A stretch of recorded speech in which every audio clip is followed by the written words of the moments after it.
привет! Меня зовут Ирина, и вы на канале Ирина Кукин. И сегодня я хочу поделиться с вами рецептом очень интересного и вкусного торта с прослойкой безе.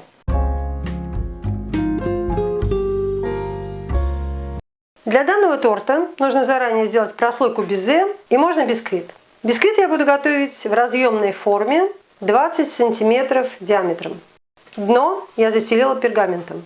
Духовку включила на 160, вверх-вниз. 110 граммов пшеничная мука, высший сорт. Добавляю к ней 25 граммов какао-порошок.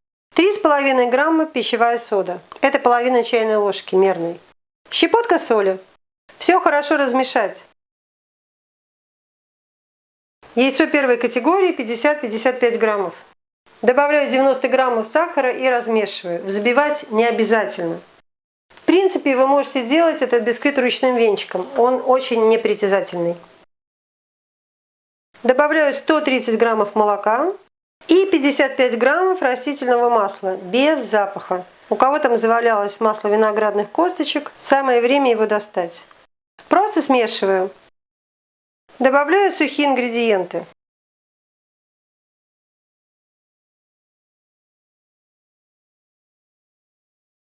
Хорошо размешайте, чтобы не было комков.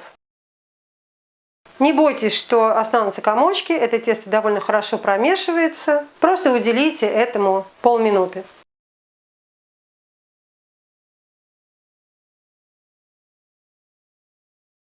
В самом конце добавьте половину столовой ложки столового уксуса и размешайте.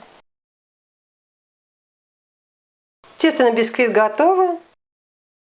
Сразу выливаю тесто в форму. Бисквит отправляю в духовку примерно на 30 минут, если в открытом виде. Но тогда у вас будет не очень красивый верх. Он, скорее всего, треснет. Если вы хотите, чтобы у него был более приличный вид, накройте сверху фольгой. И тогда время выпечки будет примерно 40-45 минут. Через 25 минут фольгу снимите и допеките бисквит в открытом виде. Бисквит готов. У меня он стоял 42 минуты. Видите? Довольно красиво выглядит. Пусть форма немного остынет, лучше на решетке, и тогда его можно будет извлечь. Температуру духовки снизьте до 120 градусов.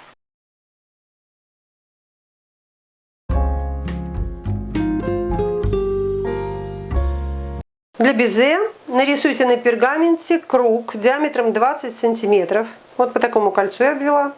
Переверните и положите на противень. В диже у меня 2 белка от яиц первой категории, 70 граммов. Взбиваю их до пены.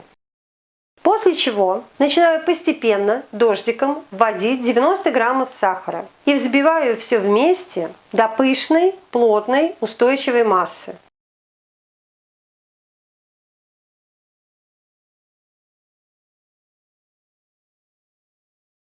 Ближе к концу добавьте половину чайной ложки лимонного сока.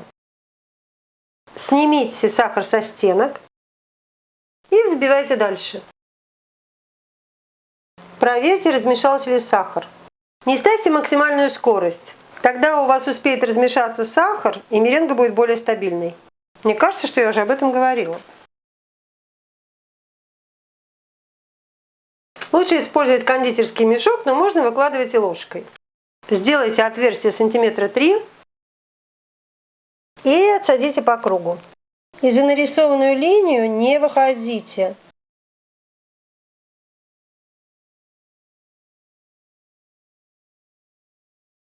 Корж разровняйте, подровняйте. Где вышли за край, уберите. Оставшиеся безе отсадите для украшения. Выпекайте в таком режиме 120-110 градусов первые полчаса. И потом на 90-100 градусах и еще 2 часа. После этого духовку выключаете и оставляете безе в ней на ночь. Маленькие можете убрать раньше. Когда бисквит полностью остыл, заверните его в пленку и уберите в холодильник. Если вы делали его накануне с безе. Ну, если нет. А почему нет? Если нет, тогда просто приготовите завтра. А у меня уже, в отличие от вас, будет готовый бисквит. Ба-бам!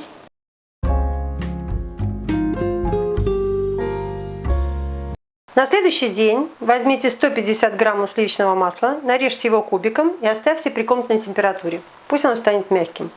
200 граммов свежей малины, 150 и 50. Смешиваю 10 граммов кукурузного крахмала и 30 граммов сахара. Сладкоежки могут взять 40. Размешайте хорошо. Большую часть малины высыпаю в сотейник. Там можно использовать замороженную. Сюда же высыпаю сахар с крахмалом. Перемешайте и можете так слегка подавить ягоду. Переезжаю на плиту, включаю минимальный нагрев. Когда вы видите, что сахар, крахмал и ягоды перемешались, нагрев можно немного увеличить. Помешиваю и жду, пока заварится крахмал. Выделившийся сок должен дойти до кипения. Если сока мало, подавите ягоду.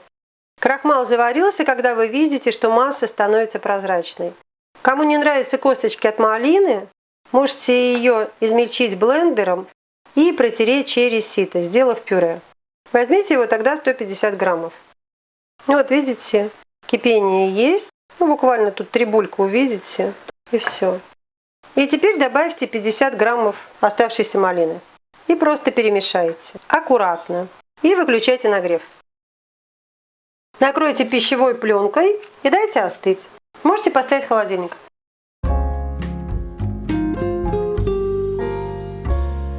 «250 граммов молока ставлю на плиту и нагреваю до горячего состояния. Смешиваю 12 граммов кукурузного крахмала и 10 граммов сахара. Щепотка соли, 2 желтка от яиц первой категории, 35 граммов. При постоянном помешивании влейте горячее молоко.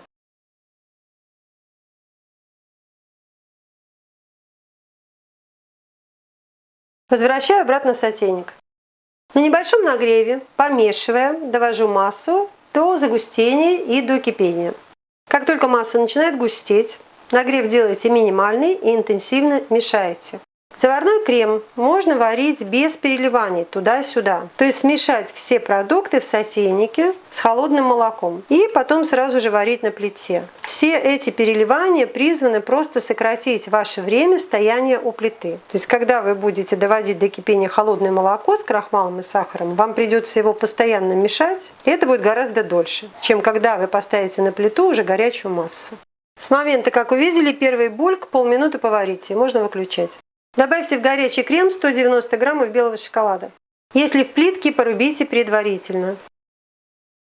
Все хорошо размешайте до однородности. Если вы видите, что масса не однородная, пожалуйста, пробейте ее блендером. Закройте пленкой в контакт с поверхностью. Вы можете не закрывать, можете постоянно мешать. Для быстрого охлаждения поставьте сотейник в миску с холодной водой. Пока можно достать бисквит. Можно подровнять ему верх и разрезать на 2. Прекрасно. Теперь нужно примерить безе. Оно получается больше. И какой-либо мелкой терочкой можно его подровнять. Действуйте аккуратно. Главное, что держите его, не проломите. Но очень не пугайтесь, если оно поломается с краю. Ну вот, видите, как аккуратненько получается. Прекрасно. Шапочку бисквита можно превратить в крошку, которую потом использовать для декора торта.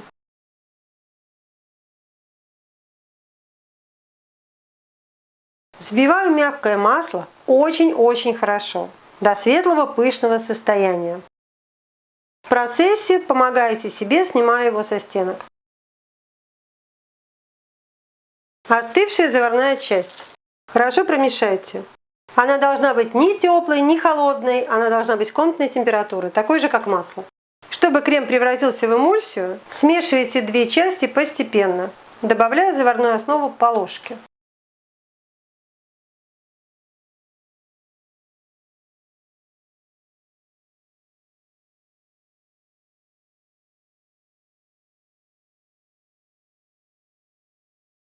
Посмотрите в итоге, какой должен получиться крем. Посмотрите, какой он красивый, нежный, однородный. И вот такая вот нежная у него консистенция. Конечно, в холоде он стабилизируется, но это то, что вы должны получить при приготовлении. Торт нужно собирать после того, как вы приготовили крем. Ждать не нужно, иначе крем в холодильнике стабилизируется и вам будет потом сложно.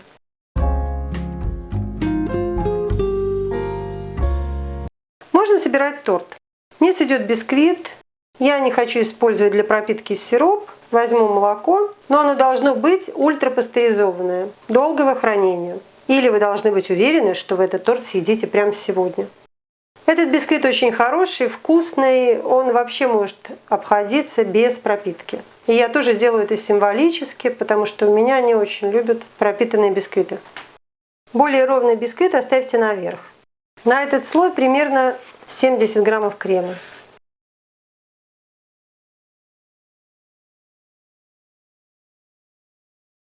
Здесь нужно сделать бордюр. И на этот слой я выкладываю малину.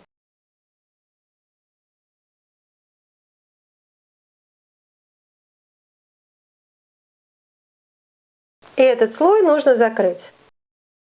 Вот поэтому я и сказала, что торт нужно собирать сразу же, как приготовили крем, пока он такой вот мягкий и нестабильный.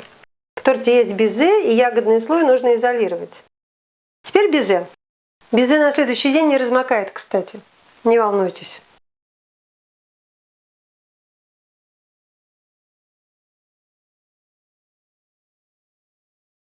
Ну и бисквит. Сейчас у меня очень жарко, и крем уже вот подтекает даже.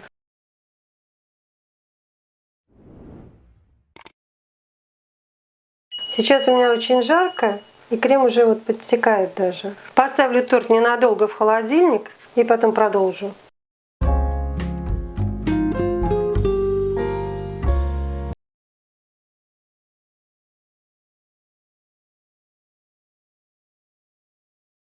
Сверху я хочу украсить торт кусочками сублимированных ягод. Это очень красиво, как будто розовые лепестки. И свежей малиной. Что-то я расхотела украшать безе. Сейчас такая жара, может поплыть. А свежие ягоды всегда прекрасно. И готовый торт надо отправить в холодильник на пару часов для стабилизации.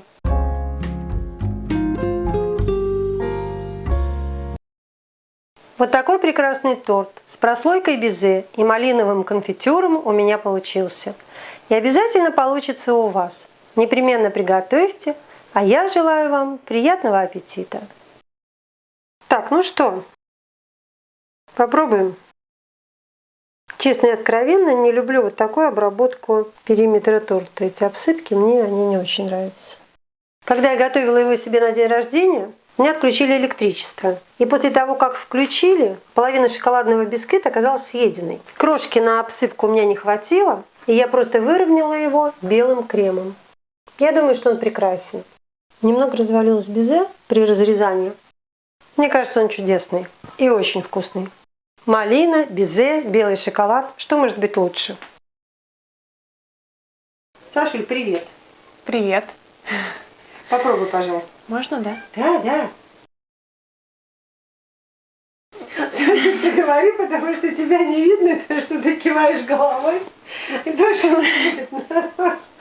Потому что никакие слова не опишут этот вкус. Вкусно? Очень вкусно. Мне очень нравится, что там вот этот кисленький слой есть с малиной. Угу. Из-за этого он такой получается не переизбыточно сладкий, а прям вот в меру все. Он балансирует, мне кажется, это крем какой-то, да, сверху? Ну да, это крем с белым шоколадом. Ну, потому что вот крем сладкий, а из-за того, что малина кислая, он получается очень органично. Ну а без этого тебе нравится? А оно получилось даже хрустящее. Ну как бы оно должно быть хрустящее. В общем, одобряешь. Рекомендую. Спасибо. Ешь на здоровье.